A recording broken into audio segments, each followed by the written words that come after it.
కైలాస శిఖరం మీదున్న పరమశివుడి దర్శనం చేస్తానని హిమాలయ పర్వతాల దగ్గర ఉన్నటువంటి మానస సరోవరాన్ని దాటి కాళ్లతో నేను ఎక్కడమా అని కాళ్లతో ఎక్కడం మానేసి ఈ 2 కాళ్ళు తీసి పైకి కట్టేసుకుని మోకాళ్లతో డేక్కుంటూ పర్వతం ఎక్కారు. ఎక్కితే ఈ కింద ఉండేటటువంటి చర్మము అన్ని పోయి ఎముకలు పైకి వచ్చేస్తే చీకటి పడిపోయిన డేకుతుంటే ఆయనకి దారి కనపడదని అక్కడ ఉండేటటువంటి మహాసర్పాలు పడగల విప్పి తమ పడగల మీద ఉన్నటువంటి మణుల కాంతిలో దారి చూపిస్తుంది. ఆయన భక్తికి పరవశించిపోయి వృద్ధుడి రూపంలో పరమశివుడు వచ్చారు. వచ్చి దర్శనమిచ్చి, ఎంత సాహసం చేశావప్పర్, ఇంత సాహసం చెయ్యకు, నీకు నేను తిరువయ్యూరులో దర్శనమిస్తాను వెళ్ళమన్నారు. కన్ను మూసి కన్ను తెరిచేటప్పటికి ఆరోగ్యంతో తిరువయ్యూరులో ఉన్నారు upper. Beyond any doubt prove చేశారండి. శివభక్తి ఎంత గొప్ప స్థితికి తీసుకెడుతుందో నాయనార్లు చాలా మంది. ఈ సమస్త ప్రపంచం ఒక శివలింగంగా కనపడింది ఆయనకి. అలా బ్రహ్మాండములన్నీ నిండిపోయినటువంటి శివలింగము యొక్క పైభాగమునందు అమృతము ఘనీభవించినటువంటి ఆ చంద్రమండలం నుంచి పడేటటువంటి అమృత వృష్టి చేత తడుస్తుంటుంది.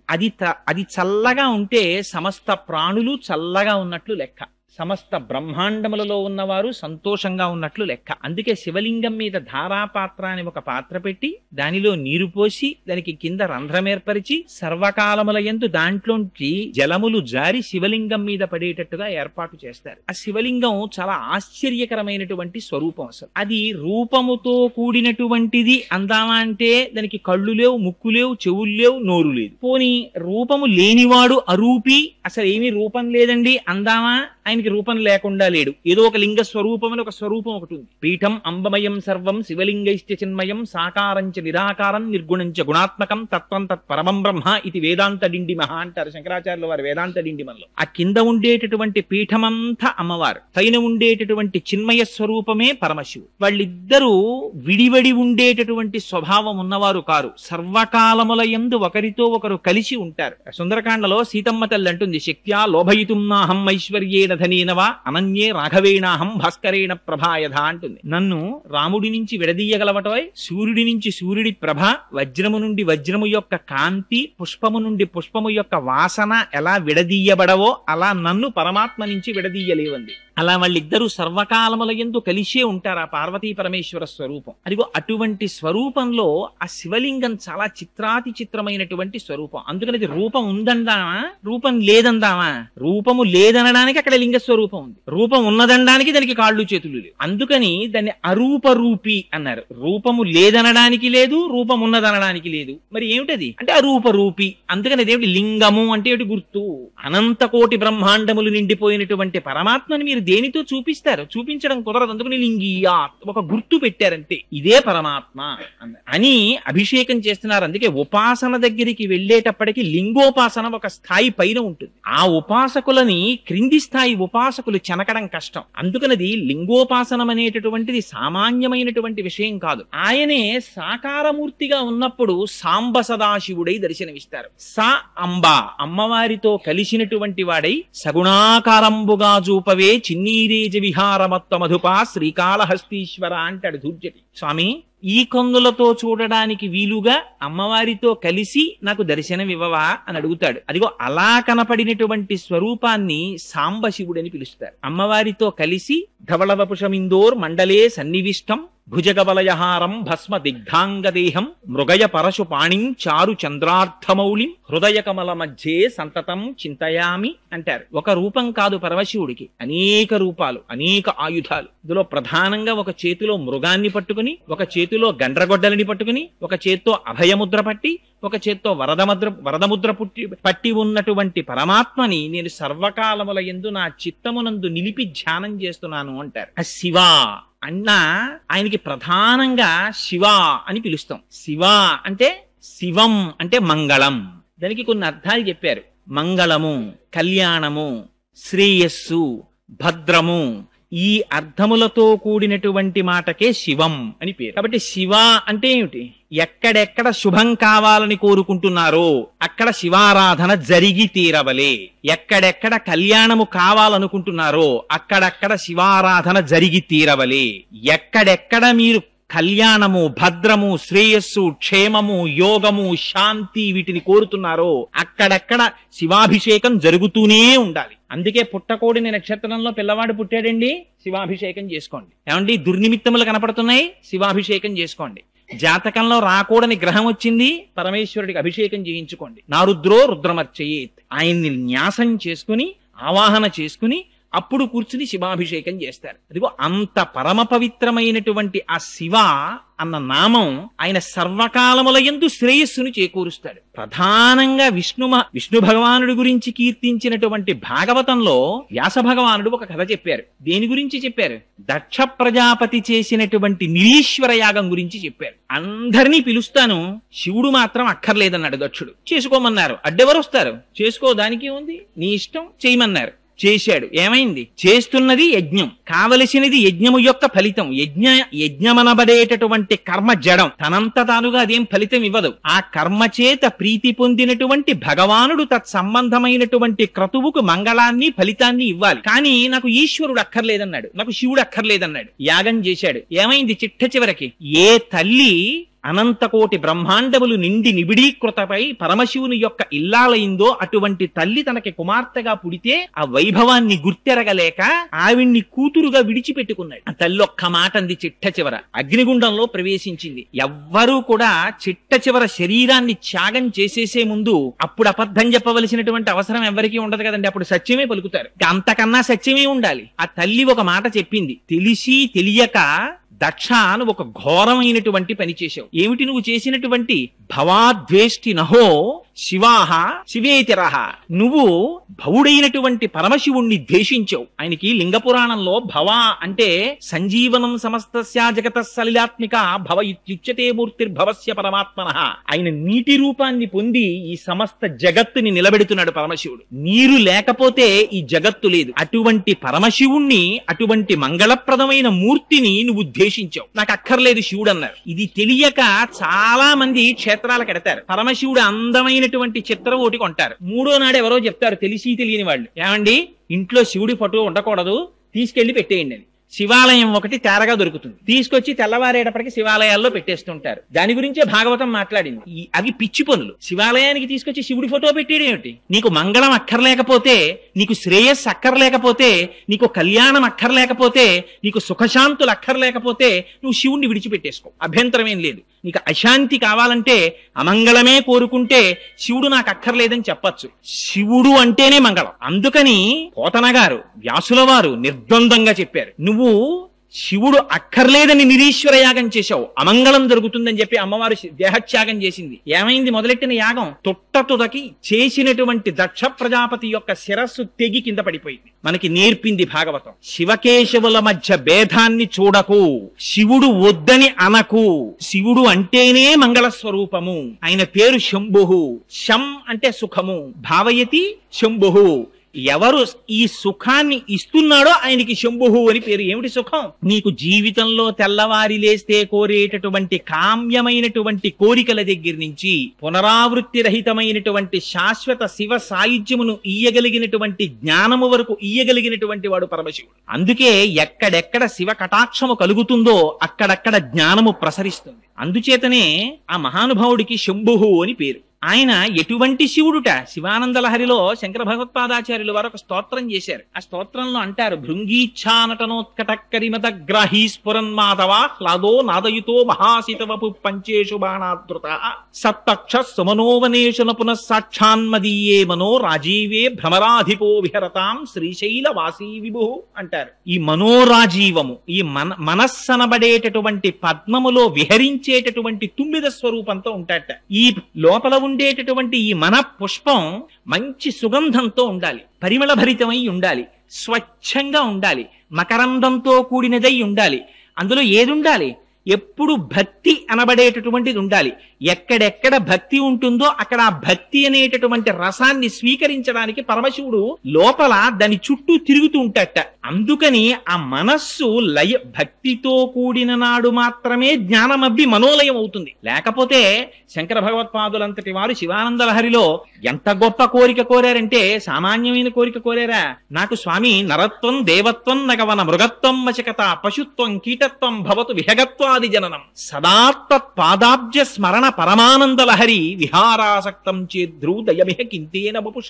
ఏ శరీరం వచ్చినా నాకు బాధ లేదు. నేను పక్షినైపోని, పిట్టనైపోని, పురుగునైపోని, కొమ్మనైపోని, కొండనైపోని, చెట్టునైపోని, పుట్టనైపోని. శరీరం దేని వల్ల వస్తుంది? శరీరం చేసుకున్నటువంటి ప్రారబ్ధ కర్మను అనుసరించి వస్తుంది. కానీ భక్తి మాత్రం పరమశివుని యొక్క అనుగ్రహం లేకుండా భక్తి రమ్మంటే రాదు. ఏమండి, రేపటి నుంచి నేను భక్తి చేస్తానండి, అది చేయడానికి ఎక్సర్సైజ్ ఏం కాదది. ఆ భక్తి ఏర్పడడం కూడా భగవంతుని యొక్క అనుగ్రహం ఉంటే తప్ప భక్తి ఏర్పడదు. ఆ భక్తి నిజంగా తాదాత్మ్యతతో కూడినటువంటి భక్తి ఏర్పడిందా, దాని నుంచి విడిపడడం కూడా చాలా కష్టం. ఇందుచేత రామకృష్ణ పరమహంసకి పట్టిన పిచ్చి నాకెప్పుడు పడుతుందో అని ఏడిచారు చాలా మంది. ఎంతమందికి ఏర్పడుతుంది? లేచింది మొదలు పానీయంబులు త్రాగుచున్, కుడుచుతున్, భాషించుతున్, హాసలీలా నిద్రాదులు చేయుచున్, తిరుగుచున్, లక్షించుతున్, సంతత శ్రీనారాయణ పాద పద్మజుగళీ చింతామృతాస్వాద సంధానుండై మరచన్ సురారిసుతుడే తద్విశ్వముంధువరా అని ప్రహ్లాదుడి గురించి చెప్పినట్టు, ఏది చేస్తున్నా పరమాత్మని గురించినటువంటి ఆలోచన సంతతము లోపల తిరిగేటటువంటి చిత్తవృత్తి ఏర్పడడం అంటే అది కేవలం పరమేశ్వరుని యొక్క అనుగ్రహం చేత ఏర్పడుతుంది ఆ భక్తి. ఇంటి భక్తితో కూడి ఉన్నప్పుడు మాత్రమే జ్ఞానం ఏర్పడి ఆ మనస్సు ఆత్మలోకి లయమవుతుంది. శంకర భగవత్పాదులు తారావళి స్తోత్రంలో ప్రార్థన చేస్తారు. శ్రీశైల శృంగే వివిధ ప్రసంగే శేషాద్రి శృంగే సదా వసంతం తమర్జునం మల్లిక పూర్వమేనం సిద్ధిం తథావిధ మనో విలయం సమాధౌ గాత్రే యదా మమలతాః పరివేశయంతి కర్ణే యదాః విరచయంతి ఖగాశ్చనీడాస్ అంటారు.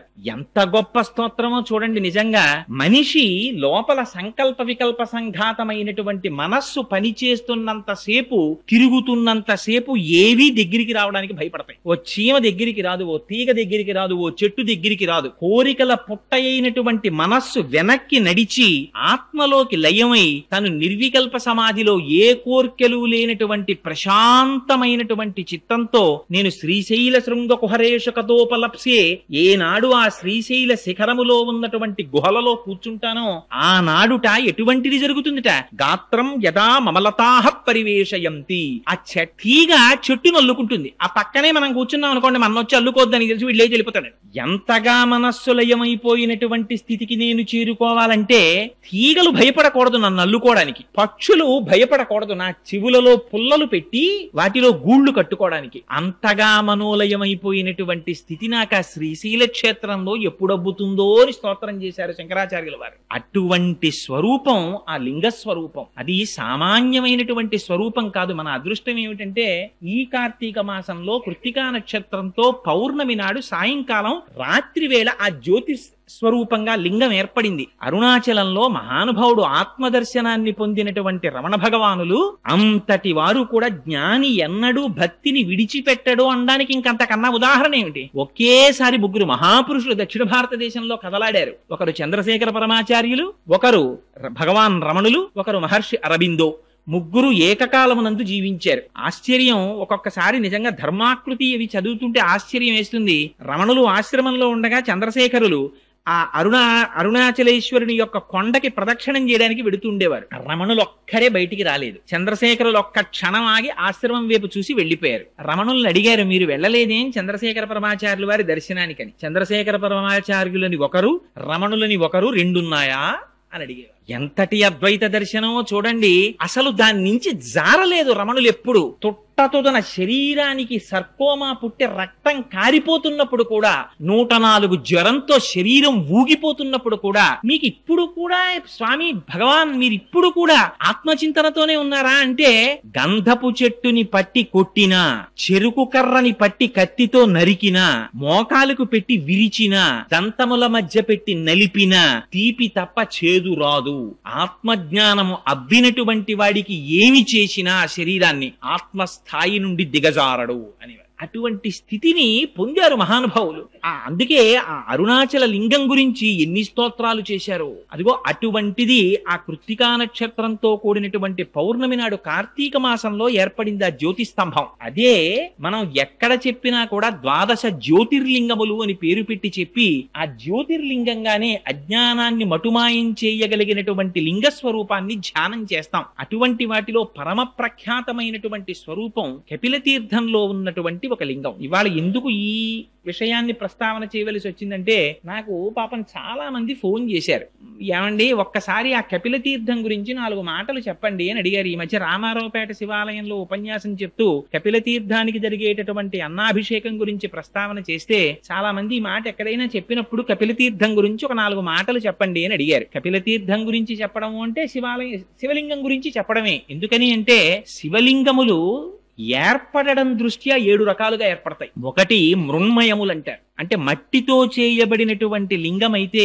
దాన్ని మృన్మయ లింగము అంటారు. రెండవ దాన్ని సైకత లింగము అంటారు, అంటే తాత్కాలికంగా పూజ చెయ్యడానికి కానీ లేదా ఇతర పద్ధతులలో కానీ ఇసుకతో చేసినటువంటి లింగం అయితే దానికి సైకత లింగం అని పేరు. మూడవ దానిని లోహజ లింగము అంటారు. లోహంతో చేయబడినటువంటి లింగం అయితే అది లోహజ లింగం, బంగారము వెండి మొదలైన దాంతో. నాలుగవది రత్నజ లింగము అంటారు, రత్నములతో చేయబడినటువంటి లింగ స్వరూపం అయితే దాన్ని రత్నజ లింగం అంటారు. ఆ తరువాత వచ్చేటటువంటిది 5వ తరహా లింగం చెక్కతో చేయబడినటువంటిది, దారువుతో చేయబడినటువంటి లింగాన్ని 5వది. ఆ తరువాత చేయబడినటువంటి లింగం ఈ రాతితోంచి శైలజ లింగము అని, ఈ రాతిలోంచి చేయబడినటువంటి లింగాలు. ఇలా 7 రకాలుగా లింగములు తయారవుతాయి. ప్రతిష్ఠ దృష్ట్యా అంటే స్వామివారి శివలింగాన్ని ప్రతిష్ఠ చేసేటటువంటి పద్ధతిలో ఆలోచన చేసినప్పుడు 6 రకాలుగా చెప్తారు శివలింగాన్ని. మొట్టమొదటిది స్వయంభూలింగములు అంటారు. అది ఒకళ్ళు ప్రతిష్ఠ చేసింది కాదు, అది కాలంలో ఎప్పుడు ఏర్పడిందో ఎవ్వరికీ తెలియదు, తనంత తానుగా ఏర్పడినటువంటి శివలింగం. శ్రీశైలంలో ఏర్పడినది,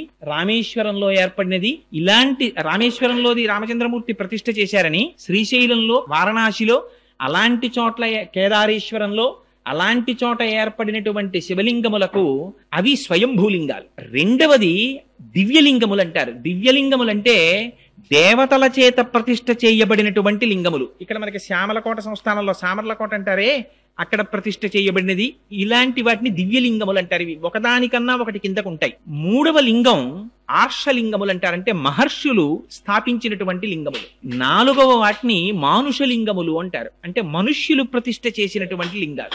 5వది రాక్షస లింగములు అంటారు, అంటే రాక్షసులు కూడా శివలింగాన్ని ప్రతిష్ఠ చేస్తారు, అందుకని వాటిని రాక్షస లింగములు అంటారు. ఆ తరువాత 6వ లింగాన్ని అవి సహజలింగములు అంటారు. అవి ప్రకృతిలో తనంత తానుగా శివలింగం ఏర్పడి తనంత తాను ధారాపాత్ర ఏర్పడి తనంత తాను అభిషేకం జరిగిపోతుంటుంది. అలా జరుగుతుందా అండి అని మీకు అనుమానం రావచ్చు. మీరు ఎప్పుడైనా అరకు వెళ్ళినప్పుడు బుర్రా కేవ్స్ అని చెప్పి ఉన్నాయి, మనకి చాలా మంది చూడ్డానికి వెడుతూ ఉంటారు. మీరు వెడితే ఇప్పటికీ చూడొచ్చు, నది కొండని తులుచుకుంటూ వెళ్ళిపోయింది. వెళ్ళిపోతే ఆశ్చర్యం ఏమంటే అక్కడ ఒక శివలింగం ఏర్పడ్డాయి. ఆ శివలింగాలు పైన ఎక్కడో కొండ యొక్క ఉపరితలం ఉంటుంది, ఆ కొండ ఉపరితలం మించి ఖచ్చితంగా ఈ శివలింగం ఏర్పడిన దాని మీదకి సన్నటి ధార ఎడతెరిపి లేకుండా రాత్రింబాళ్ళు పడిపోతుంటుంది. ఆ పడిపోతున్నది శివలింగం పెరిగిపోతుంటుంది. అది విచిత్రం. అది పెరిగి పెద్దదైపోయి అక్కడికి వెడితే మనకి బుర్రా కేవ్స్ లో చూపిస్తారు, పెరిగి పెద్దదైపోయి శివలింగం స్తంభంలా పెరిగి పెరిగి మళ్ళీ వెళ్లి కొండను ముట్టుకుంటుంది. అలా నీళ్లు పడి ఆ శివలింగం అలా పెరుగుతూ ఉంటుంది. ఇప్పటికీ బుర్రా కేవ్స్ లో అటువంటి శివలింగాలు ఉన్నాయి. ఇప్పటికీ అభిషేక తీర్థం పడుతూ పెరుగుతున్న శివలింగాలు. అదిగో అటువంటి లింగములని సహజముగా ఏర్పడినటువంటి లింగములు అంటారు. ఆ తరువాతది బాణలింగం. బాణలింగం అంటే నర్మదా నదిలో ఉండేటటువంటి శిలల్ని నీటి యొక్క వేగము ఒరుసుకుంటూ వెళ్లడం చేత ఏర్పడినటువంటి లింగములను బాణలింగములు అని పిలుస్తారు. ఈ విధంగా ప్రతిష్ఠ దృష్ట్యా ఆ శివలింగాల్ని 7 రకాలుగా విభజించారు. అందులో పరమపావనమైనటువంటి లింగమూర్తి ఆ కపిల తీర్థంలో ఉన్నారు. మనకి వెంకటాచలం తెల్లవారి లేస్తే తెలుగువారికి కొంగు బంగారం వెంకటేశ్వర స్వామి వారు. వెంకటేశ్వర స్వామి వారి దర్శనం చెయ్యనటువంటి వారు ఎవ్వరూ ఉండరు. తెల్లవారి లేస్తే ఏ కష్టం వచ్చినా ఏ సుఖం వచ్చినా స్వామి సన్నిధానంలో చెప్పుకుంటాం, ఆయన దగ్గరికి పరిగెడతాం. ఆ వెంకటేశ్వర స్వామి వారు వెలిసినటువంటి 7 కొండలు ఎంత ప్రాచీనమైనవో ఆ బ్రహ్మాండ పురాణంలో ఒక మాట చెప్తారు, వరాహ పురాణంలో. అందులో కృతే వృషాద్రిం వక్షంతి త్రేతాయాం అంజనాచలం ద్వాపరే శేషశైలంతు కలౌ వెంకటాచలం నామాని యుగభేదేన శైలాస్థాస్య భవంతి. కృతయుగంలో దాన్ని వృషాద్రి అని పిలిచారు, త్రేతాయుగంలో అంజనాద్రి అని పిలిచారు, ఆ తరువాత ద్వాపర యుగంలో శేషాద్రి అని పిలిచారు, కలియుగంలో వెంకటాద్రి అని పిలుస్తున్నారు. యుగములు మారిపోయాయి, కానీ ఆ కొండ మాత్రం అలాగే ఉంది. ఆ కొండ ఎంత ప్రాచీనమో కొండ కింద ఉన్నటువంటి ఆ కపిల తీర్థ క్షేత్రంలో ఉన్నటువంటి శివలింగము కూడా అంతే ప్రాచీనం. ఎందుకని? అది స్వయంభూ. ఎప్పుడు ఏర్పడిందో ఎవ్వరికీ తెలియదు. కపిల తీర్థం ఎందుకు చెప్తున్నానంటే ఈ మాట, కపిల తీర్థానికి మీరు ఈ మాట వెళ్ళినప్పుడు, తిరుమల క్షేత్రానికి వెళ్ళినప్పుడు తప్పకుండా కపిల తీర్థానికి వెళ్ళండి. వెళ్ళి దర్శనం చెయ్యండి. వెంకటేశ్వరుడు ఒకడు, పరమశివుడు ఒకడు కారు, ఇద్దరూ ఒకటే. ఎందుచేత అంటే చంద్రశేఖర పరమాచార్యులు ఒక అద్భుతమైనటువంటి మాట చెప్తుండేవారు. తిరుమలై. తిరుమలై అంటే ఏమిటండి? తిరు అంటే శ్రీ అని అర్థం, గౌరవవాచకం. మలై అంటే శైలము, కొండ. దాని పేరేమిటి? శ్రీశైలము. తిరుమల నంబి అని శ్రీ మహావిష్ణువుని కొలిచినటువంటి మహాభక్తులు తిరుమల నంబి. ఆయన్ని సంస్కృతంలో పిలవవలసి వస్తే శ్రీశైల పూర్ణులు అని పిలుస్తారు ఆయన్ని. ఇది శ్రీశైలమే. తిరుమలై అంటే శ్రీశైలం, శ్రీశైలం అన్నా శ్రీశైలమే. రెండు శ్రీశైలాలే. రెండు శ్రీశైలాల్లోనూ ఇక్కడ కరచరణాదులతో కూడినటువంటి స్వామి ఉన్నారు, అక్కడ కరచరణాదులతో కనపడనటువంటి అరూపరూపి అయిన పరమాత్మ ఉన్నారు. ఒకే పరమాత్మ ఏకస్త్వమేవ బహుధా భవభాసి లోకే నిశంకధీర్ వృషభకేతన మల్లినాథ శ్రీభ్రామరి ప్రియ సుఖాశ్రయ లోకనాథ అన్నట్టుగా ఒక పరమాత్మే రెండు రూపాలుగా దర్శనమిస్తున్నారు అక్కడ. అందుచేత రెండు కాదు ఉన్న పదార్థాలు. అందుకని ఆ కొండ ఎంత ప్రాచీనమో కపిల తీర్థంలో ఉన్నటువంటి స్వామి కూడా అంత ప్రాచీనం. ఆ కపిల తీర్థం ఎంత గొప్పదంటే, పూర్వకాలంలో ఎప్పుడో కృతయుగంలో కపిల మహర్షి పాతాళ లోకంలో శివలింగాన్ని ఒక దాన్ని వెలిసినటువంటి శివలింగానికి పూజ చేసి ధ్యానం చేస్తుండేవారు. ఆ శివలింగం పెరుగుతూ పెరుగుతూ పైకొచ్చింది. అది భూమిని బద్దలు చేసుకుని పైకొచ్చింది. పైకొచ్చి ఇంకా ఇంకా పెరుగుతోంది. పెరుగుతుంటే కామధేనువు గబగబా పరిగెత్తుకొచ్చింది. బ్రహ్మగారు ఆవు రూపంలో వచ్చారు, శ్రీ మహావిష్ణువు గోపాల బాలుడి రూపంలో వచ్చారు. ఈ ఆవు క్షీరధారల్ని అభిషేకించింది, శ్రీ మహావిష్ణువు కాపు కాశారు. ఈ కామధేనువు వచ్చి తన కాలి గిట్ట తీసి శివలింగం మీద పెట్టి ప్రార్థన చేసింది. మా వర్ధస్య, స్వామి ఇక నువ్వు పెరగకు అని అడిగింది. ఇప్పటికీ కూడా కపిల తీర్థంలో ఉండేటటువంటి శివలింగం తల మీద కాలి గిట్ట యొక్క ముద్ర ఉంటుంది. అలాగే సజ్జోజాత అఘోర తత్పురుష వామదేవ ఈశానములనేటటువంటి 5 ముఖాలతో చూస్తూ ఉంటాడు పరమశివుడు. 5 ముఖాల్లో ఆ పశ్చిమాభిముఖంగా ఉండేటటువంటి పరమశివుని యొక్క ముఖానికి, ఆ సజ్జోజాత మూర్తికి 3వ కన్ను ఆ శివలింగానికి ఇప్పటికీ కనపడుతుంటుంది. అది అలంకారం చేసినప్పుడు మనం అంతరాలయంలోకి వెళ్ళి స్పష్టంగా చూడడం కుదరదేమో అన్న ఉద్దేశ్యంతో దీనికి సంబంధించినటువంటి చిత్తరువులన్నింటినీ సభామంటపంలో పెట్టారు. దర్శించగలిగినటువంటి వాళ్ళు వెళ్లి దర్శించి ప్రార్థన చేయవచ్చు అని. అది శివలింగం మొట్టమొదట తెల్లగా ఉంటుంది, మధ్యలో పసుపు వర్ణంతో ఉంటుంది, బంగారు రంగుతో, పైన ఎరుపు వర్ణంతో ఉంటుంది. ఆ కపిల తీర్థంలో ఉండేటటువంటి కపిలలింగము ఎంత ప్రాచీనమైనటువంటి లింగమో, ఆ పక్కనే ఉండేటటువంటి కామాక్షి అమ్మవారు కూడా అంతే ప్రాచీనమ తల్లి. కామాక్షి అంటేనే, కామ అంటే అందమైన అక్షి కన్నులు కలది కాదు కాదు. కామ అంటే కోరికలను కేవలం తన చూపుల చేత ఇయ్యగలిగినటువంటి తల్లి. శంకరులు సౌందర్యలహరిలో స్తోత్రం చేస్తారు. నఖైర్నాక స్త్రీణాం కరకమల సంకోచ శచిభిః స్తరూణాం దివ్యానాం హసతయవతే చండిచరణౌ ఫలాని స్వస్థేభ్యః కిసలయ కరాగ్రేణ దదత దరిద్రేభ్యో భద్రాం శ్రియమనిష మహ్నాయ దదతౌ అంటారు. అమ్మ మాకు బెంగలేదమ్మా, మేము ఎక్కడున్నా సరే మాకు కామధేను అక్కర్లేదు, కల్పవృక్షం అక్కర్లేదు, అవన్నీ దేవతల దగ్గర ఉన్నాయి, వాళ్ళు ప్రార్థన చేస్తారు. మాకేం కావాలి, మాకేం బెంగలేదు, మేము ఎక్కడున్నా సరే మాకు ఆపదొచ్చిందా అమ్మా అని ఒక్క పిలుపు పిలుస్తాం అంతే. ఆ అమ్మ పాదాలను ఒక్కసారి తలుచుకుంటాం అంతే. ఎక్కడుంటే మాత్రం ఏమిటి, ఆ తల్లి దృష్టి ఎంత దూరం పెడుతుంది. శంకరులు అంటారు సౌందర్యలహరిలో, దృశాద్రాఘీయస్యాదరదలిత నీలోత్పల రుచ దవీయాంసం దీనం స్నపయ కృపయా మమపి శివే అనేనాయం ధన్యో భవతి నచతే అనిరియత వనేవా హర్మ్యేవా సమకర నిపాతో హిమకర అంటారు. ఈ బ్రహ్మాండములన్నీ ఎంత నిండిపోయాయో అంతకన్నా దాటి అమ్మవారి చూపు చూస్తుంటుందిట. దృశాద్రాఘీయస్యాదరదలిత నీలోత్పల రుచ, నల్ల కలువలు ఎలా ఉంటాయో అలా ఉంటాయిట అమ్మవారి కళ్ళు. అందుకని ఆవిడ కళ్ళకి కామాక్షి అని పేరు. కాదు కాదుట, కామాక్షి అంటే కామేశ్వరుణ్ణి చూసి చూసి కామేశ్వరుణ్ణి తన కన్నులుగా పెట్టుకుందిట. కాదుట, ఆవిడికి పంచకృత్యపరాయణ అని పేరు. సృష్టి స్థితి లయ తిరోధాన అనుగ్రహములను చేస్తుంది అమ్మవారు. ఆ తిరోధానం అంటే అణువుల కింద మార్చేస్తుంది ప్రపంచాన్ని, దాన్ని తనలో ఉంచుకుని మళ్ళీ తిరిగి ఉత్పత్తి చేస్తుంది, అది అనుగ్రహం అంటారు. అలా పంచకృత్యపరాయణ అయినటువంటి తల్లి పరమశివుడు లయమైపోయినటువంటి ప్రపంచాన్ని మళ్ళీ సృష్టించాలనేటటువంటి భావన ఏర్పడినప్పుడు ఆ భావన తెలుసుకుని పరమశివుని యొక్క శక్తిగా వ్యక్తీకరింపబడినటువంటి స్వరూపానికి కామాక్షి అని పేరు. కాంచీపురంలో పీఠాది దేవత ఆవిడ. అటువంటి కామాక్షీదేవి అక్కడ వెలిసి ఉంది. మీకు ఆశ్చర్యకరమైన విషయం ఏమిటో తెలుసా అండి?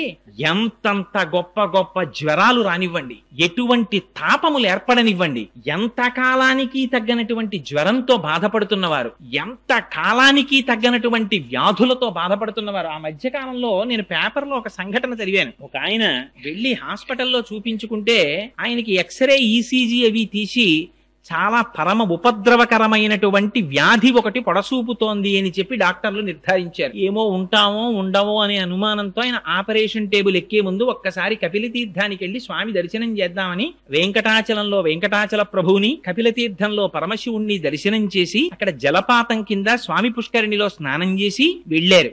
వెడితే ఆయన్ని మళ్లీ ఆపరేషన్ టేబుల్ మీదకి తీసుకెళ్లే ముందు చూస్తే అందులో ఇంతకు ముందు కనపడినటువంటి వ్యాధి కనపడలేదట. ఇది అబద్ధమని మీరు అనుకుంటారేమో.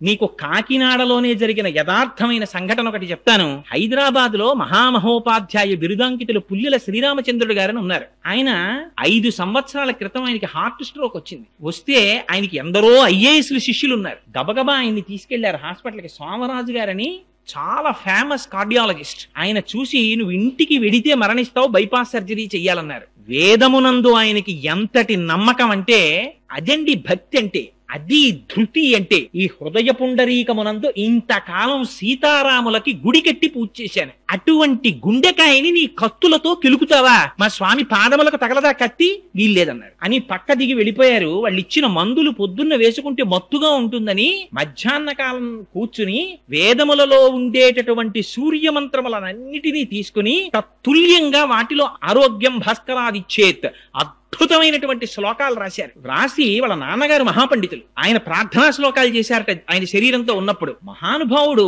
మన పట్టణంలో ఉప్పులూరి కామేశ్వరరావు గారని మీరు వినే ఉంటారు, ఫిజిక్స్ లెక్చరర్ గారు. ఆయన మహర్షి సదృశులు ఫిజిక్స్ లో.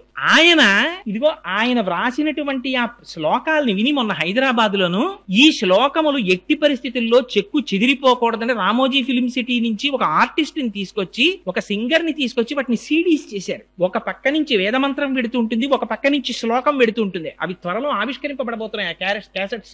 ఎంత శక్తివంతంగా వచ్చాయంటే ఆ క్యాసెట్స్, ఆ మంత్రాల్ని నమ్ముకొని ముందు వీటి ప్రయోగం నేను నా మీద చేసుకుంటానన్నారు శ్రీరామచంద్రుడు గారు. 5 సంవత్సరముల నుంచి పారాయణ చేస్తున్నారు. 70వ సంవత్సరంలో హార్ట్ స్ట్రోక్ వచ్చినప్పుడు హాస్పిటల్ కి తీసుకెడితే ఆపరేషన్ చెయ్యకపోతే ఒక రోజు బతకవని డాక్టర్ల చేత సర్టిఫై చేయబడినటువంటి వ్యక్తి 75వ సంవత్సరంలో ఇవాళకి కూడా ఆయన సంతోషంగా ఉన్నారు. నిన్న రాత్రి 11 గంటలకి నేను కామేశ్వరరావు గారితో మాట్లాడుతుంటే శ్రీరామచంద్రుడు గారి నుంచి హైదరాబాద్ నుంచి ఫోన్ వచ్చింది. ఆ ఫోన్ కి వారి వాణికి ఒక నమస్కారం చేశారు. అది విశ్వాసం అంటే. అందుకని కపిలతీర్థం అంటే సామాన్యమైన క్షేత్రం కాదు. అక్కడ పరమశివలింగముతో పాటుగా ఆనాడు పరమశివుడు జటాజూటంలో పట్టినటువంటి గంగ త్రిపథగయై మందాకిని, భాగీరథి, భోగవతి అనేటటువంటి పేర్లతో పాతాళానికి వెడితే ఆ భోగవతి మళ్ళీ పైకుబికి అక్కడే పుష్కరిణిగా ఏర్పడింది. అది ఎంత శక్తివంతం అంటే పార్వతీదేవితో పరమశివుడు ఒక మాట చెప్పాడు. పార్వతి,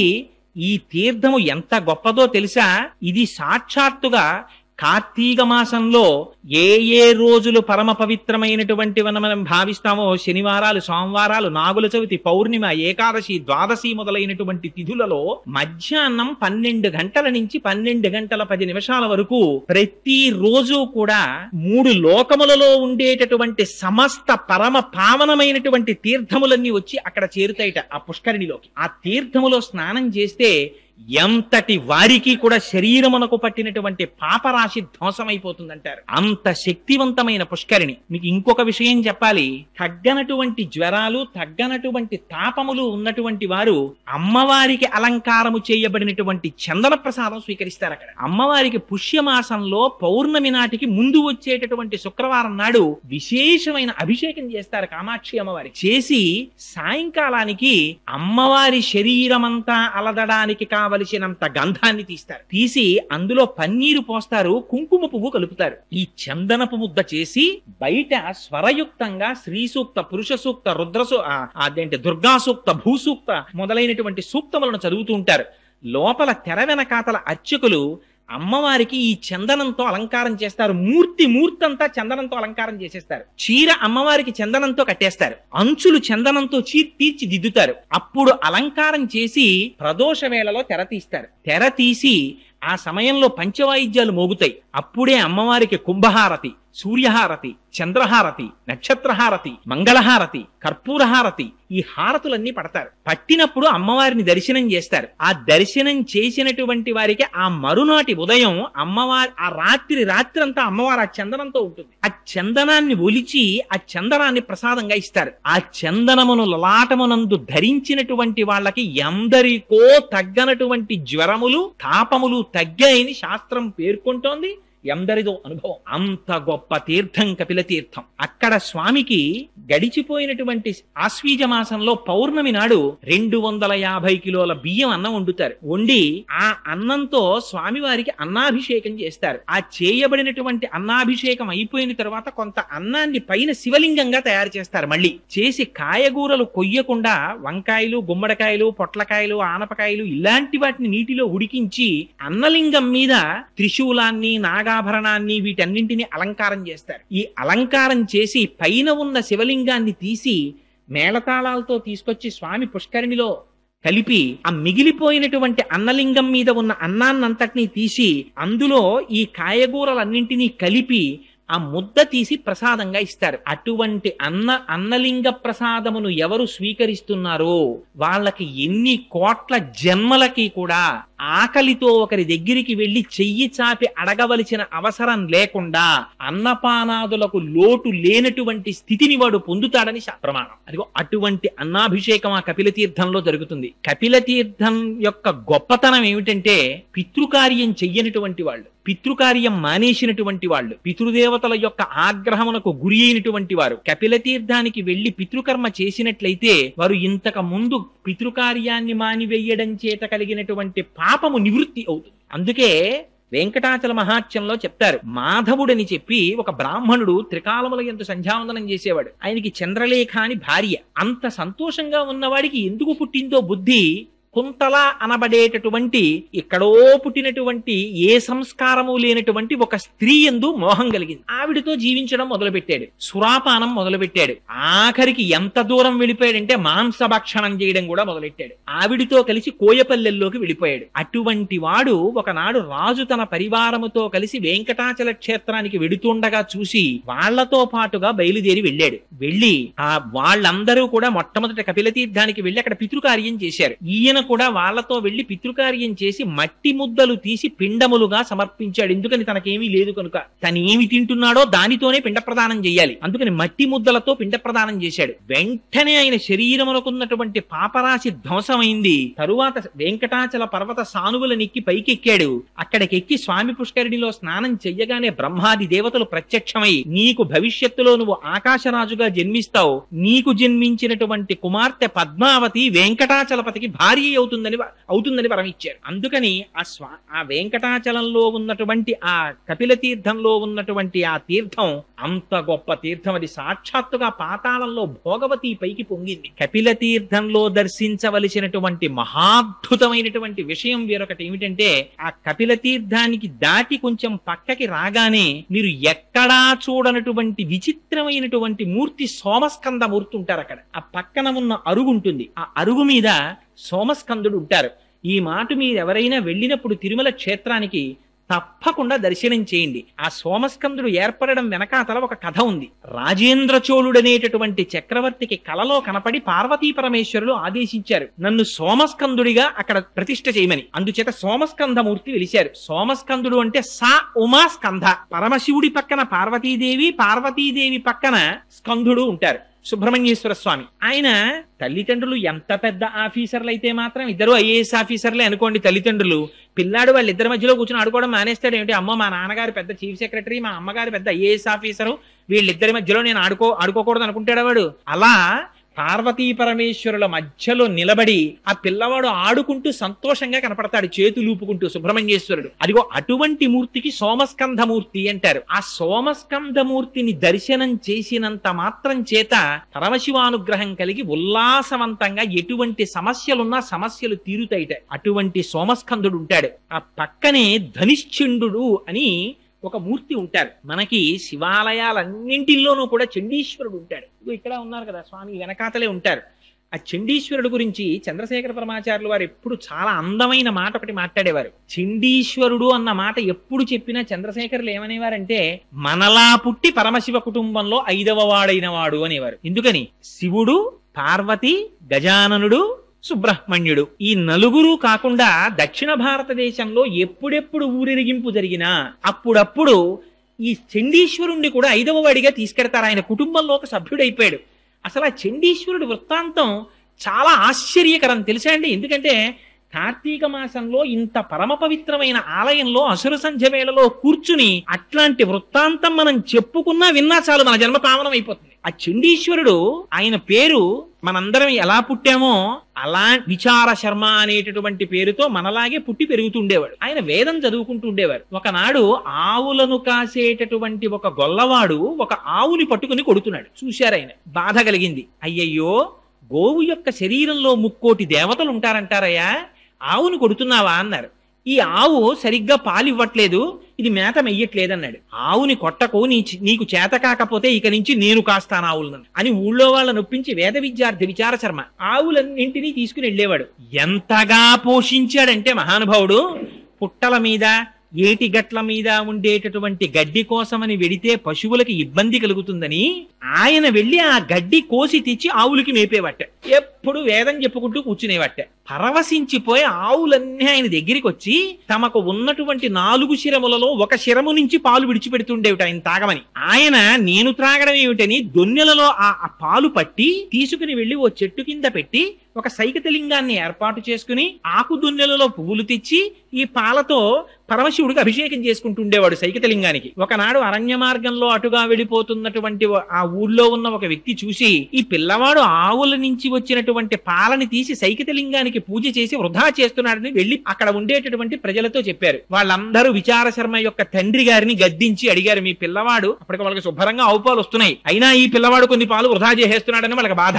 చెప్తే నాకు తెలియదు ఈ విషయం, రేపు నేను పరికిస్తానన్నాడు తండ్రి అని బయలుదేరాడు. విచార శర్మ కూర్చుని ఆవుల యొక్క ఒక్కొక్క శరములోంచి వదిలినటువంటి పాలు పట్టి ఒక అత్తి చెట్టు కింద సైకతలింగాన్ని ఏర్పాటు చేసి దానికి అభిషేకం చేసుకుంటున్నాడు. మనస్సు లయమైపోయింది. ఇందాక చెప్పానే శ్రీశైల శృంగకుహరేషక దోపలప్సి అన్నట్టుగా అంతటా పరమశివుణ్ణి దర్శిస్తూ ఆ అభిషేకం చేస్తున్నాడు. నమక చమకాలు ఏముందండి అభిషేకంలో? నమక చమకాలన్నీ అన్నింటిలో నువ్వున్నావు, అన్నింటిలో నువ్వున్నావు, అన్నింటిలో నువ్వున్నావు, అన్నింటిలో నువ్వున్నావు, అంతే నమ్మకం అంటే. అంతా నువ్వే అని చెప్పడమే. పేన్యాయచ సికత్యాయచ చోరాయచ శిష్ప్యాయచ, ఇందులో లేడు. దొంగలో నువ్వే, దొంగలో నువ్వే, వడ్రంగిలో నువ్వే, నురుగులో నువ్వే, నీటిలో నువ్వే, నిప్పులో నువ్వే, అడవిలో నువ్వే, ఆ పైన మెరిసే మెరుపులో నువ్వే, విద్యుత్తులో నువ్వే, భూమి మీద నువ్వే, నువ్వు తప్ప ఇంకొకటి లేదని చెప్పడమే నమ్మక చమకాలు. అటువంటి దర్శనం చేస్తూ ఆ అభిషేకం చేసుకుంటున్నాడు. ఆ అభిషేకం జరుగుతున్నటువంటి సమయంలో తండ్రి చూశాడు. అరే రేవిడి ఇన్ని పాలు వృధా చేసేస్తున్నాడు రా అని ఒక కర్ర ఒకటి పట్టుకొచ్చి ఆ పిల్లవాడిని విపరీతంగా బాదాడు. కానీ ఆ పిల్లవాడి మనస్సంతా లయమైపోయింది పరమశివుల్లో. లయమైపోయినటువంటి వాడికి ఏది వినపడుతుంది కనుక, ఏం తగులుతుంది కనుక, తన్ను నిశాచురుల్ పొడవ దైత్య కుమారుడు మాటిమాటికో పన్నగశాయి, ఓ ధనుజభంజన, ఓ జగదీశ, ఓ సర్వాపన్న శరణ్య, ఓ అఖిల పావనయంచు నుతించు కాని తా కన్నుల నీరుతాడు భయకంప సమేతుడు కాడు భూవరా అంటారు. ఆనాడు ప్రహ్లాదుని బాధిస్తే ఆ లక్ష్మీనారాయణుల్ని తలుచుకుంటూ ఆ బాధలన్నీ మరిచిపోతే స్వామివారు ప్రహ్లాదుని రక్షించుకున్నట్టుగా పరమశివుడు రక్షించుకున్నాడు ఆ పిల్లాన్ని. చిట్ట చివర తండ్రికి అసహనం వచ్చింది. ఒరే కొట్టి కొట్టి నా చేతులు నెప్పెడుతున్నాయి కానీ వీడు అభిషేకం మానట్లేదురా అని అక్కడ ఉన్నటువంటి పాలకొండని తన కాలుతో తన్నాడు. ఆ కొండ పగిలిపోయేటప్పటికి పిల్లవాడు బహిర్ముఖుడయ్యాడు. వాడికి ఆగ్రహం వచ్చింది. దేనికి ఆగ్రహం వచ్చింది? నేను జయిస్తున్నటువంటి శివాభిషేకానికి అంతరాయం కల్పించాడు అని అక్కడ పశువులు కాసేటటువంటి కర్ర తీశాడు. ఎంతవరకు నిలబడతాడో చూడాలనుకున్నారు పరమశివుడు. దాన్ని గొడ్డలిగా మార్చారు. కర్రో గొడ్డలో నాకు అనవసరం, చేస్తున్నటువంటి శివాభిషేకానికి అంతరాయం చేశాడు అని గొడ్డలి తీసి తండ్రి కాళ్ల మీదకి విసిరాడు. ఆ గొడ్డలి తగిలింది, కాళ్ళు తెగిపోయి తండ్రి కింద పడి రక్త ప్రవాహం జరిగి మరణించాడు. లెక్క పెట్టలేదు. మళ్ళీ అభిషేకం మొదలు పెట్టేశాడు. చూశారు పరమశివుడు, ఆశ్చర్యపోయి మహానుభావుడు ఆయన సగుణాకారంబుగా చూపవే అని ప్రత్యక్షమయ్యాడు. ఇంత పిల్లవాడివి, ఇంత భక్త్యా అని పొంగిపోయి తన చేతులతో ఆలింగనం చేసుకున్నారట. ఎప్పుడైతే శివస్పర్శ కలిగిందో తేజోమయ శరీరుడైపోయాడు. ఆయనకి వరం ఇచ్చారు పరమశివుడు, ఈనాటి నుంచి నీకు నాకు సమర్పించబడినటువంటి సమస్త పదార్థములు నీకు చూపించి స్వీకరించాలి. శివాలయంలో ఇదొక అలవాటు ఉంటుంది. ప్రతి వాళ్ళు వెళ్లి చండీశ్వరుడి దగ్గరికి వెళ్ళి ఇలా ఇలా ఇలా తప్పట్లు కొడతారు. ఎందుకండి ఆ తప్పట్లు అని అడిగాం అనుకోండి, ఆయనకి చెవుడండి అంటారు. ఆయనకి చెవుడేమిటి? అదో మహాపరాధం కూడాను. చండీశ్వరుడికి చెవుడని ఎక్కడా చెప్పలేదు. ఏమని చెప్పారంటే ఆయన్ని ధనిశ్చుండు అని చెప్పారు. శంకర భగవత్పాదులంతటి వారు సౌందర్యలహరిలో ఒక శ్లోకం రాశారు. రణేజిత్వా దైత్యానపహృత్రై కవచిభిః విశాఖేంద్రో పేంద్రో శశివిశిత కర్పూర చకలం అని.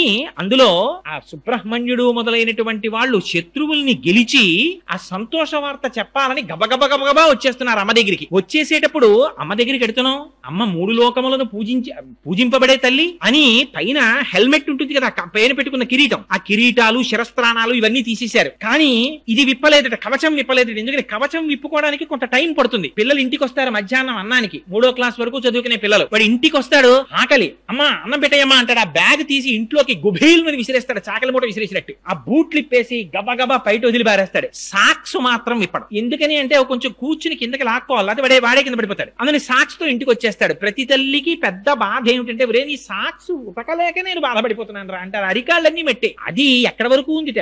అమ్మ దగ్గరికి తొందరగా వెళ్ళిపోవాలని సుబ్రహ్మణ్యేశ్వరుడు, శ్రీ మహావిష్ణువు మొదలైనటువంటి వారు కూడా పాపం దొరికిన వాడు ఎవరంటే ఈనుడు అమాయకు నందీశ్వరుడు, ఆయన మీద పెట్టేస్తుంటారు. చాలా దారుణాతి దారుణ. భక్తికి కూడా ఒక అర్థం ఉండాలండి. కార్తీక మాసంలో దీపం తీసుకెళ్లి కొంచెం పెద్ద ప్లాట్ఫామ్ ఉంటే నందీశ్వరుడి తోక కింద మన కింద పెడితే మనం కూర్చోగలమా? ప్రేమ ఎక్కువైపోయిందండి కోటేశ్వరారు, మీరంటే ఎంత ప్రేమో మాకు అని నా పృష్ఠభాగం వెనకాతల దీపం పెట్టి పురాణం చెప్పమని ఇలా వారేటప్పటికి ముందు భోజనాదులన్నీ అన్నపూర్ణాదేవికి రావడ అన్ని సిద్ధం చేసేస్తుంది. లేకపోతే ఈయన గబాలన బయటికి వెళ్ళిపోయి భవతి భిక్షాందే అంటే పరువు పోయేది అమ్మవారి. అందుకుని ఇంట్లో అన్ని సిద్ధంగా చేసేసి ఉంచుతుంది ఆవిడ. గబుక్కుని బయటికి వెళ్ళిపోతారేమో ఈయనని. చంద్రశేఖరులంతటి వారు వ్యాఖ్యానంలో సంతోషపడిపోయారు. ఆ స్వామి స్వీకరించగా మిగిలిపోయినటువంటి పదార్థాల్ని మాత్రం ఇతరులు ముట్టుకోకూడదు. అవి నివృత్యై చండాంశ త్రిపురహర నిర్మాల్య విముఖై, అవి చండీశ్వరుడు స్వీకరిస్తాడు. ఆయనకి చూపించి తీసుకోవచ్చు. శివాలయంలో చాలా మంది ఏమనుకుంటారంటే, అమ్మో దీన్ని పట్టుకెళ్ళకూడదండి అని పట్టుకొచ్చి పాపం దొరికిన వాడు ఎవరంటే ఈనుడు అమాయకుడు నందీశ్వరుడు, ఆయన మీద పెట్టేస్తుంటారు.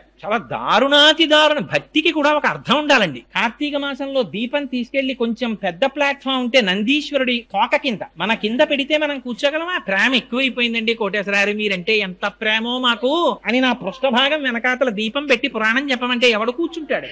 అదే ఆ భక్తి అంటే. అరటిపండు ముక్క తెచ్చి ఆయన మూతికి పూసేయడం, అక్కడి నుంచి కోళ్ల మీద వాలే ఈగలన్నీ వచ్చి ఆయన మూతి మీద వాలుతూ ఉండడం, అదే నందీశ్వరుడు అంటే. నంది జీవుడికి సంకేతం, పరమశివుడు పరమాత్మకి సంకేతం.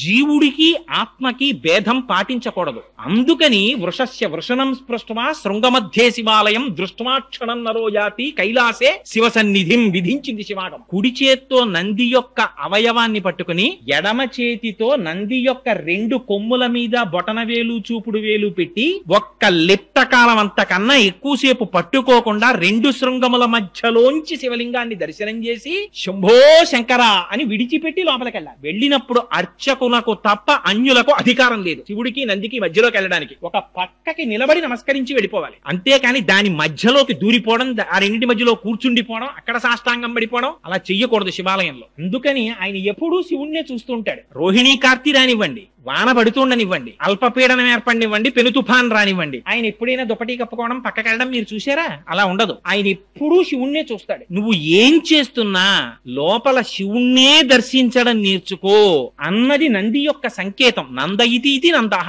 ఆ శివానందాన్ని పొందుతుంటాడు ఆయన ఎప్పుడు. అందుకే గణంతి శంభోత్వ చరిత సరిత కిల్బిషరజో దళంతి ధీకుల్యాహస్సరణిషు పతంతి విజయతాం, చండీశ్వరుడి ద్వారా కటాక్షిస్తాట. అందుకని ఆయన దగ్గరికి వెళ్లి నిశ్శబ్దంగా నమస్కారం చేస్తారు. అందుకని పక్కన మెట్లు కట్టింది. అంతేకాని అక్కడికి వెళ్లి ఆయన మీద నువ్వులు జల్లేయడం, గట్టిగా తప్పట్లు కొట్టేయడం, లేకపోతే ఆ పక్కకి వెళ్లి నిలబడి ఏదో మన ఇంట్లో కింద అపార్ట్మెంట్ లో వాచ్మెన్ ఎవరినో పిలిచినట్టు ఆ గోడ పక్కన ఇలా తప్పట్లు కొట్టేస్తే లోపల నుంచి అయ్యో అమ్మా వచ్చావా అని ఆయన బయటికి ఏం తొంగి చూసి అది భక్తి అనుకోవాలా, పూజ అనుకోవాలా, అపచారమా ఉపచారమా ఏమనుకోవాలి?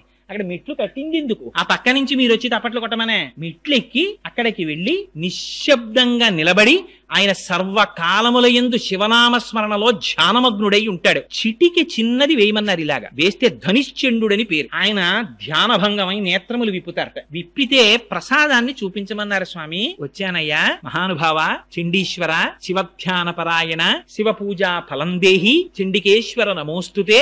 స్వామి నేను శివుణ్ణి ఆరాధన చేశానయ్యా, నాకు ఆ ఫలితాన్ని ఇప్పించవా అని అడిగి ఆయనకు ఒకసారి ఇలా చూపిస్తే శభాష్ చౌరా శివాలయానికి చాలా సంతోషం, మూట కట్టుకోబో ఫలితాన్ని అంటే ఆయనకి చూపించి తీసుకెళ్లమన్నారు. శివ నిర్మాల్యాన్ని దాటినా పరమశివ నిర్మాల్యాన్ని తొక్కినా గత జన్మలలో చేసుకున్న పుణ్యం పోతుంది. మహిమ్నా స్తోత్రంలో చెప్పారు. అందుకే గంధర్వుడు జరిగిపోయాడు పుష్పదంతుడు. అందుకని శివ నిర్మాల్యాన్ని తీసుకొచ్చి ఎక్కడ పడితే అక్కడ పారేయడం అలా చెయ్యకూడదు. శివాలయంలో ప్రవర్తించవలసినటువంటి విధానం ఉంది. ఆ విధానంలో ప్రవర్తించి భగవంతుని యొక్క అనుగ్రహాన్ని పొంది వెళ్ళాలి నిశ్శబ్దంగా. అందుచేత అదిగో అటువంటి ధనిశ్చండు ఉంటాడు ఆ కపిలేశ్వర తీర్థంలో. ఆయనని ఒక్క చిటిక వేస్తే చాలట, కన్నులు విప్పి మహానుభావుడు ఫలితాన్ని మనకి కటాక్షిస్తాడు. అదిగో అది ధనిశ్చండ వృత్తాంతం. అది దాటి యువతలకొస్తే అక్కడ కాలభైరవుడు ఉంటాడు. ఆ కాలభైరవుడు మహానుభావుడు. ఆయన గురించి స్తోత్రం చేస్తారు. దేవరాజ సేవ్యమాన పావనాంగ్రి పంకజం వ్యాళయజ్ఞ సూత్రమిందు శేఖరం కృపాకరం నారదాది యోగి బృంద వందితం దిగంబరం కాశికాపురాధినాథ కాలభైరవం భజేత్. జ్ఞానముక్తి సాధనం చిత్రపుణ్యవర్ధనం శోకమోహ దైన్య లోభ కోపతాపనాశనం తే ప్రయాంతి కాల భైరవాంగ్రి సన్నిధిం ధ్రువం అని ఆ మహానుభావుణ్ణి నమస్కారం చేసినంత మాత్రం చేత కపిల తీర్థంలో ఉండేటటువంటి కాలభైరవుడి దగ్గర 2 శక్తులు ఉంటాయి. ఏమిటా? ఇవి నా సొంతంగా చెప్తున్నాను అనుకుంటున్నారేమో మహాప్రభో, వరాహ పురాణాంతర్గతం. అందులో ఆయన సంతాన రక్షకుడు. మనకి కలిగినటువంటి సంతానము రక్షింపబడేటట్టుగా చూస్తాడు.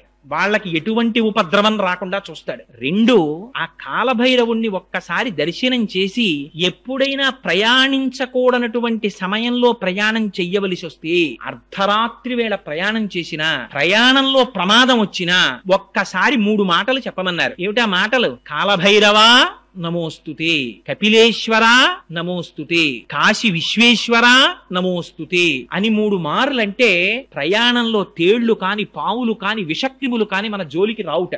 ప్రమాదములు ఏవైనా పొంచి ఉంటే తప్పుతాయిట. అటువంటి ఫలితమీయగలిగినటువంటి కాలభైరవుడు అక్కడ ఉన్నాడు. అక్కడే మాణిక్యవాచకరు ఉన్నారు. మనకి రేపు కార్తీక మాసం వెళ్ళిపోయిన తర్వాత మార్గశీర్ష మాసం వచ్చి ధనుర్మాసం వచ్చింది అనుకోండి, తిరుప్పావై ప్రారంభం అవుతుంది. మనందరం ఇటువైపు నుంచి వెంకటేశ్వర స్వామి వారి ఆలయానికి చేరుకుంటాం. అక్కడ మన గోవిందబాబు గారు, లక్ష్మణాచార్యుల వారు వీరందరూ చాలా అందంగా తిరుప్పావై చేస్తారు. ఇక్కడ కార్తీక మాసంలో సత్యనారాయణ గారు ఎంత అందంగా అభిషేకాలు అవి చేస్తారో, ఇది మన అదృష్టం వెంకటనగర్ లో ఉన్న వాళ్ళకి. చక్కగా 2 శివకేశవ ఆలయాలు 2 పక్క పక్కనే ఉండడం, 2 శ్రద్ధాభక్తులతో అర్చన చేయబడేటటువంటి పెద్దలు ఉండడం. అక్కడికి వెడితే తిరుప్పావై ఉంటుంది. అలాగే మనకి తిరువెంబావై అని ఆ ధనుర్మాసంలో పరమశివుడి దగ్గర స్తోత్రం చేస్తారు. ఇక్కడ అలవాటు లేదు కానీ తమిళనాట అంతా కూడా విశేషంగా స్తోత్రం చేస్తారు. తిరువెంబావై అందరికి నోటికొచ్చి ఉంటుంది. పరమ ప్రఖ్యాతమైన స్తోత్రం మాణిక్యవాచకర్రని అప్పర్రని ఆయన చేశారు. ఆయన సామాన్యులు కారు. కాళహస్తీశ్వర శతకంలో ధూర్చిటి ఉట్టినే చెప్పలేదండి ఆ మాటలు. కవి పుష్పంబగు, అగ్ని మంచగు, నాకూపారం భూమిస్థలంబగు, శత్రుండతిమిత్రుడవు, విషము దివ్యాహారమౌ నిన్నగా అవనీమండలి లోపలన్ శివ శివేచ్ఛాభాషణోల్లాసకిన్ శివ నీనామము సర్వవశ్యకరమౌ శ్రీకాళహస్తీశ్వర. శివా శివా అన్న 2 మాటలు జన్మనంతటినీ కూడా మన కష్టములను ఈడేర్చి మన్ని ఒడ్డు చేర్చగలిగినటువంటి బ్రహ్మాండమైనటువంటి నౌక ఆ శివనామం. అందుకే అప్పర్రని మనకి నాయనార్లు ఎలా అయితే వైష్ణవ సాంప్రదాయంలో 12 ఆళ్వార్లు ఉంటారో, శైవ సాంప్రదాయంలో 63 మంది నాయనార్లు ఉన్నారు. వాళ్ళు పరమశివ భక్తులు. అందులో పరమ ప్రఖ్యాతి వహించిన వారిలో అప్పరొకరు. వారిని వాగీశులు అంటారు. వారి తల్లిదండ్రులు చిన్నతనంలోనే మరణించారు. పాపం అక్కగారికి పెళ్లి కుదిరింది. తీరా పెళ్లి కుదిరిన తరువాత ఆ వరుడు మరణించాడు. నిశ్చితార్థం అయిపోయింది కనుక నేను ఇంకొక వివాహం చేసుకోనని తిలకాంబిక అని ఆవిడ అలా ఉండిపోయారు. ఈ తమ్ముణ్ణి పెంచితే ఈయన జైనుల్లో కలిసిపోయారు. కలిసిపోతే ఈవిడ రోజు శివాలయానికి వెళ్లి ప్రార్థన చేసేవారు. స్వామి మా తమ్ముడు మళ్ళీ శైవంలోకి వచ్చేటట్టుగా అనుగ్రహించు అని. ఒకనాడు పరమశివుడు ఆవిడికి స్వప్న సాక్షాత్కారం ఇచ్చాడు. ఇచ్చి శూలవ్యాధితో బాధపెట్టి నీ తమ్ముడిని తీసుకొస్తాను శైవంలో కన్నాడు. ఆయనకి శూలవ్యాధి బయలుదేరి అపారమైన కడుపు మంట, నొప్పి. ఒకనాడు అక్కగారికి కబురు చేశారు. ఆవిడంది, నేను రాను, నువ్వు జైనుల్లో ఉన్నావు, నువ్వు కాని ఇక్కడికి వస్తే నేను శివాలయానికి తీసుకెళ్లి నీకు ఆ రుగ్మత పోయేటట్టు చేస్తానంది. ఆయన మొత్తానికి ఎవరికీ తెలియకుండా ఓ రాత్రి వేళ తెల్లబట్టలు కట్టుకుని అక్కడి నుంచి బయలుదేరి ఈవిడి దగ్గరికి వచ్చారు. శివాలయానికి తీసుకెళ్లారు. అభిమంత్రించినటువంటి రుద్రాభిషేకం చేసిన తర్వాత వచ్చే చిట్ట చివరి విభూతితో అభిషేకం చేసి ఆ విభూతి ఆయనకి ఇచ్చారు. అప్పర్కి అప్పర్ నోట్లో వేసుకున్నారంటే ఆ శూలవ్యాధి పోయింది. ఆయన అపారమైన శివభక్తుడైపోయి పత్తికాయలు పాడారు. పాడుతుంటే ఈ విషయం జైనులకి తెలిసింది. తెలిసి మా దగ్గర నేర్చుకున్న మంత్రములతోటే శూలవ్యాధి పోగొట్టుకుని అవి శైవ మంత్రముల చేత తగ్గించుకున్నానని ప్రచారం చేస్తున్నాడు మహాప్రభు. అందుకని పిలిచి అప్పర్ని దండించమన్నారు. రాజుని కట్టేసి తీసుకొచ్చారు. అప్పర్ని తీసుకొచ్చిన తర్వాత ఏమయ్యా నువ్వు ఇలాంటి మాటలు చెప్తున్నావు కదా, నిన్ను శివుడు ఎలా రక్షిస్తాడో చూస్తాం, ఉడుకుతున్న సున్నపు గదిలో పారేయండి అన్నారు. పడేశారు. తీసుకెళ్లి పడేస్తే హాలాహలాన్ని మింగినవాడు నా ప్రభు, నాకేమిటి బెంగ అని శివుడి మీద పత్రికాలు పాడుతూ ఆ గదిలోకి వెళ్ళిపోయారు. మరునాటి వరకు కాపలా ఉన్నారు భటులు. తలుపులు తీశారు. మంచు గడ్డలా ఉంది లోపల. ఏసీ చేసేస్తే ఎలా ఉంటుందో అలా ఉంది గది. అందులోంచి బయటకు వచ్చారు. అప్పర్ విషం కలిపిన అన్నం పెట్టారు. శివపత్రికం పాడుతూ తిన్నారు. ఆయనకి ఏం అవ్వలేదు.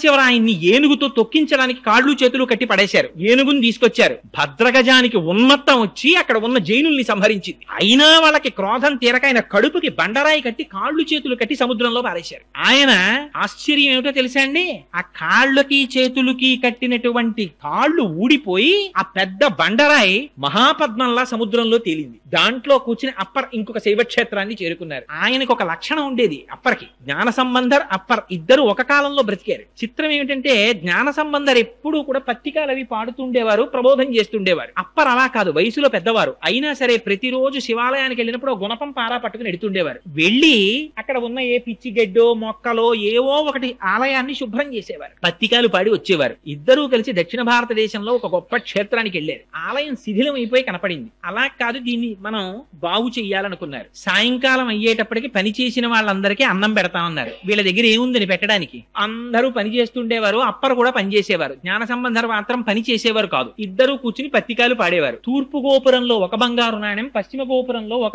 ఇప్పటికీ ఉన్నాయండి ఆ శివాలయాలన్నీ తమిళనాడులో. అప్పర్ వాళ్ళు పునర్నిర్మించిన ఆలయాలు. 2 బంగారు నాణ్యాలు దొరికేవి. జ్ఞాన సంబంధరికి దొరికినటువంటి బంగారు నాణ్యాన్ని బయటికి తీసుకెడితే వచ్చేటటువంటి డబ్బు కన్నా అప్పర్కి దొరికిన బంగారు నాణ్యంలో బంగారం ఎక్కువ ఉంది అని చెప్పి ఎక్కువ ధరిస్తుండేవారు వర్తకులు. అందులో ఎందుకు మీలిం ఎక్కువ ఉంది అని బాధపడి ఒకనాడు జ్ఞాన సంబంధర్ స్తోత్రం చేశారు పరమశివుణ్ణి. స్తోత్రం చేస్తే నువ్వు కేవలం స్తోత్రం మాత్రమే చేస్తావు. అప్పర్ అలా కాదు, కాయిక కష్టం కూడా చేస్తారు. తన శరీరాన్ని కూడా శివ కైంకర్యానికి ఉపయోగిస్తున్నాడు. అందుకే ఆ నాణ్యంలో మేలిమి ఎక్కువ ఉంటోందని పరమశివుడు తీర్పు చెప్పారు. అంతటి మహానుభావుడు అప్పర్. అందుకని అదిగో ఆయన ఉన్నారే, ఆయన మూర్తి దర్శనం మీరు చెయ్యి. ఆయన ఎంతటి గొప్పవారో తెలుసా అండి అప్పర్. అప్పర్ కైలాస శిఖరం మీదున్న పరమశివుడి దర్శనం చేస్తానని హిమాలయ పర్వతాల దగ్గర ఉన్నటువంటి మానస సరోవరాన్ని దాటి కాళ్లతో నేను ఎక్కడం అని కాళ్లతో ఎక్కడం మానేసి ఈ 2 కాళ్ళు తీసి పైకి కట్టేసుకుని మోకాళ్లతో డేక్కుంటూ పర్వతం ఎక్కారు. ఎక్కితే ఈ కింద ఉండేటటువంటి చర్మము అన్ని పోయి ఎముకలు పైకి వచ్చేస్తే చీకటి పడిపోయిన డేకుతుంటే ఆయనకి దారి కనపడదని అక్కడ ఉండేటటువంటి మహాసర్పాలు పడగల విప్పి తమ పడగల మీద ఉన్నటువంటి మణుల కాంతిలో దారి చూపిస్తుంది. ఆయన భక్తికి పరవశించిపోయి వృద్ధుడి రూపంలో పరమశివుడు వచ్చారు. వచ్చి దర్శనమిచ్చి ఎంత సాహసం చేశావప్పర్, ఇంత సాహసం చెయ్యకు, నీకు నేను తిరువయ్యూరులో దర్శనమిస్తాను వెళ్ళమన్నారు. కన్ను మూసి కన్ను తెరిచేటప్పటికి ఆరోగ్యంతో తిరువయ్యూరులో ఉన్నారు upper. Beyond any doubt prove చేశారండి శివభక్తి ఎంత గొప్ప స్థితికి తీసుకెడుతుందో. నాయనార్లు చాలా మంది 63 మంది నాయనార్ల యొక్క చరిత్ర పెరియ పురాణంలో చదువుతుంటే ఇంతంత గొప్పవాళ్ళ, నిజంగా ఏమి మహాభక్తులు రా వీళ్ళందరూ అనిపిస్తుంది. అప్పర్ ఎంత గొప్పవారంటే వృద్ధుడైపోయి కూడా జ్ఞాన సంబంధర్ కుర్రవాడు. జ్ఞాన సంబంధర్ పర్యటనకు వస్తే అప్పరేరి అని అడిగేవారు పల్లకీలోంచి. అటువంటి మహానుభావుడు వచ్చారని ఎంత వినయం అంటే అప్పర్కి జ్ఞాన సంబంధర్ కూర్చున్న పల్లకీని అప్పర్ మోస్తుండేవారు. ఇక్కడే ఉన్నానన్నారు. ఎక్కడున్నారని చూస్తే తన పల్లకీ మోస్తున్నారు. గభాలన పైనుంచి దూకి ఆయన్ని కౌగిలించుకుని అప్పా అని పిలిచారు ఆయన్ని. అందుకని ఆయనకి అప్పర్ అని పేరు వచ్చింది. వాగీశుడు అని బిరుదు ఆయనకి. అటువంటి మాణిక్యవాచకర్ ఆ అప్పర్ వాళ్ళ విగ్రహాలు ఇప్పటికీ కూడా కపిల తీర్థంలో మీరు సాకారంగా చూడొచ్చు. అక్కడ ఎదురుగుండా ఉంటాయి. అక్కడే 2 బిల్వ వృక్షములు ఉంటాయి కపిల తీర్థంలో. ఆ 2 బిల్వ వృక్షములే పార్వతీ పరమేశ్వరుల యొక్క సాకార స్వరూపమని నమ్ముతారు. ఎందుచేత అంటే బిల్వ వృక్షం అపారమైనటువంటి ఐశ్వర్యాన్ని ఇస్తుంది. ఆ బిల్వ వృక్షం కింద కూర్చునే లక్ష్మీదేవి తపస్సు చేసింది. 5 చోట్ల మాత్రమే లక్ష్మీదేవి ఉంటుంది అని చెప్తారు. ఆ 5 ఒకటి మారేడు దళం, అందుకే మారేడు దళాలతో పరమశివుడికి పూజ చేయడం చేత కలిగేటటువంటి లక్ష్మీ ప్రసన్నత అపారమైనటువంటి ఐశ్వర్యం. చాలా మందికి ఒక తెలియని అపోహ ఒకటి ఉంటుంది. ఏమిటి అపోహ అంటే, శివుడంటే శ్మశానవాసి, ఆయన శ్మశానంలో తిరుగుతూ ఉంటాడు, ఒళ్ళంతా శవ విభూతి రాసుకుంటాడు, ఒంటి మీదంతా పాములు వేసుకుంటాడు, ఏదో రక్తం ఓడుతున్న ఏనుగు చర్మం కప్పుకుంటాడు, పులి చర్మం కప్పుకుంటాడు, ఆయనకే ఏమీ లేదు, ఆయనే అలా తిరుగుతుంటాడు, మళ్ళీ ఆయన దగ్గరికి వెళ్ళి మనం నమస్కారం కూడా ఎందుకు, ఆయనకి జలాలతో అభిషేకం అని ఒక అపోహ. అది కాదు. మీరు ఒకటి ఆలోచించండి, తల్లిదండ్రులు అనబడేటటువంటి వారు తాము దాచుకుంటారా, తమ పిల్లలకి పెడతారా? తమ పిల్లలకి పెడతారు. త్యాగే నైకే అమృతత్వ మానసు. పరమశివుడు శ్మశానవాసి అంటే దాని అర్థం అంత పరమశివుడు అంతటి మహానుభావుడు, కైలాసవాసి, హిమవంతుని యొక్క అల్లుడు, ఆయనకి జన్మ లేనటువంటి వాడు, బ్రహ్మమస్తకావలి నిబద్ధతే నమ శివాయ అని శంకరుల చేత స్తోత్రము చేయబడిన వాడు, కాలాతీతుడు. అటువంటి వాడికి ఉండడానికి ఓ 150 గజాల స్థలమే దొరకదండి ఆయనకి. శ్మశానవాసి అంటే అర్థం పరమశివుడు రుద్రభూమిలో ఉంటాడు, అదే ఆయన అడ్రస్, శ్మశానంలో ఉంటాడు తప్ప ఇంకెక్కడ ఉండడు, అందుకని శ్మశానవాసి కాబట్టి శివుణ్ణి పూజ చేయకండి అనేది దాని అర్థం. ఏది శ్మశానం కాదు నాకు చూపించండి. శ్మశానానికి వెళ్ళని వాడిని చూపించండి నాకు. శ్మశానానికి వెళ్ళనివాడు ఉన్నాడు ఆ ప్రపంచంలో? ప్రపంచంలో పుట్టిన ఏ వస్తువైనా వెళ్ళిపోవలసిందే శ్మశానానికి. జాయతే గచ్చతే ఇది జగత్, వస్తుంది వెళ్ళిపోతుంది. ఎక్కడెక్కడ ఈ జగత్తంతా పుట్టి వెళ్ళిపోతుందో అదంతా శ్మశానమే. ఇక్కడ ఒక చెట్టు పుడుతోంది, చెట్టు మరణిస్తోంది, శ్మశానమైంది. ఇక్కడ నేను గట్టిగా మాట్లాడితే ధ్వని ప్రకంపనల చేత జీవులు చచ్చిపోతున్నాయి, శ్మశానమైంది. నా కాళ్ల కింద పడి జీవులు చచ్చిపోతున్నాయి, శ్మశానమైంది. నేను తింటే చచ్చిపోతున్నాయి, శ్మశానమైంది. అంత మహాశ్మశానమైంది. అంటే సమస్తము పరమశివుని చేతనే ఆవురింపబడి ఉంది. శివుని కన్నా వేరొకటి లేదు. అందుకని బ్రహ్మాండ వ్యాప్త దేహ భసిత హిమరుచాభా సమానా భుజంగై.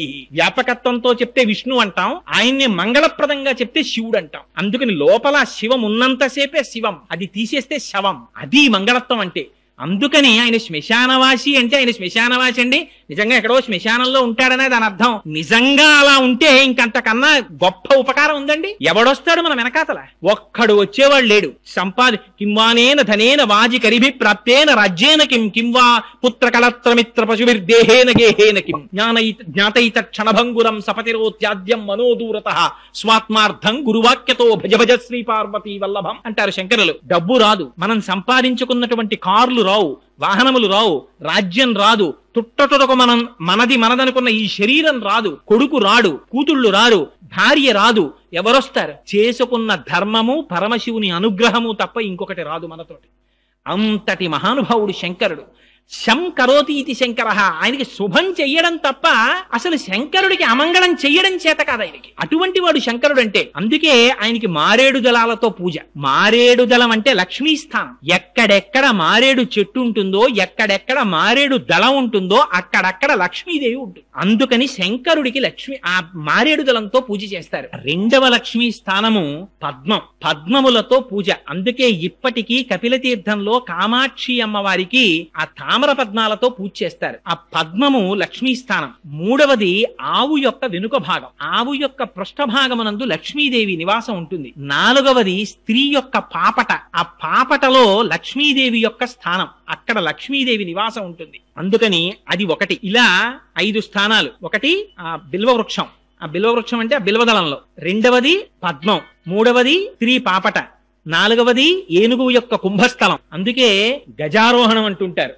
ఏనుగు యొక్క కుంభస్థలంలో లక్ష్మీదేవి ఉంటుంది. ఐదవది ఆవు యొక్క వెనుక తట్టు. ఈ 5 ప్రాంతములు లక్ష్మీ స్థానాలు. అందుకని మారేడు దళంతో పరమశివుడికి పూజ. దానివల్ల అపారమైనటువంటి లక్ష్మీ సంపత్తి. కపిల తీర్థంలో ఇప్పటికీ కూడా 2 బ్రహ్మాండమైన మారేడు చెట్లు నిలబడి ఉంటాయి. ఇక్కడ లింగాకృతిలో ఉన్నటువంటి మహానుభావుడే అక్కడ సాకారముగా మారేడు చెట్ల రూపంలో ఉన్నాడని నమ్ముతారు. వెళ్ళి ఆ మారేడు చెట్లకి నమస్కారం చేస్తారు. ించవలసినటువంటి వేరొకటిది, అక్కడే నాగుల చావిడి అని చెప్పి జంట నాగులు పెనవేసుకున్నటువంటి అనేకమైన మూర్తులు కలిగిన పెద్ద వేదిక ఒకటి ఉంటుంది. పూర్వం అక్కడ ప్రతిష్టలు చేసేవారు. ఇప్పుడు కుదరదు, ఎందుకంటే అసలు అంగుళం ఖాళీ లేదు. అక్కడికి వెళ్లి నమస్కారం చేస్తే, అభిషేకం చేసుకుంటే అక్కడే వల్లీ దేవసేనా సమేత సుబ్రహ్మణ్యేశ్వర స్వామి వారు ఉన్నారు. కాలసర్పదోషం ఉన్నవారు, కుజగ్రహ దోషం ఉన్నవారు, నవగ్రహ దోషాలున్న వాళ్ళు కపిల తీర్థానికి వెళ్లి స్వామివారికి అభిషేకం చేయించుకుంటే